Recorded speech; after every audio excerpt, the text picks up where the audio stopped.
Hi.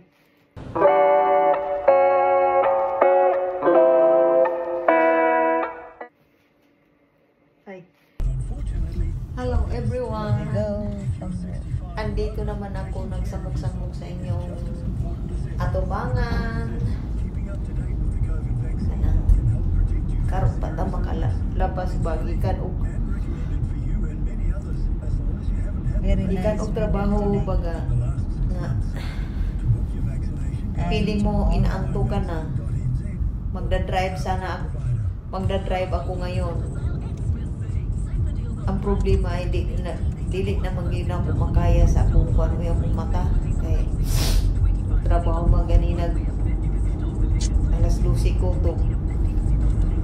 Pag-uli na ako, isundo man ko ni Pusing. Pag-uli na ako, ano siya mag-shower ka kay maglakaw ta.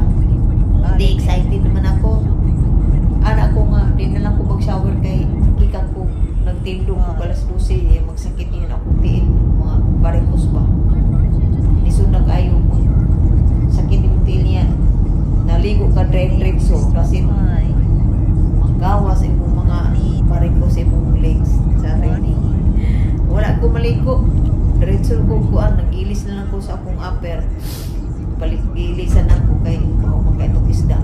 Naman ko jacket na kuan. Ako lang iilisan din. Lakaw ko dito kay waman may paniunto. Alas 12 man. Igutom siguro sila. Naglaag may. Dayon po ko maglaag, nagkaroon ng driving may paingon sa may tratin. Ang may tratin nga natanang shop yan, fishing, hunting and fishing, natanang shop ya. Dapat sa paingon na sa Nelson. At tumi dito din. Kung plano na akong palit o kung airmaning din. Munang nagpaingon namin dito. Oh, ganda pa man ang weather sana.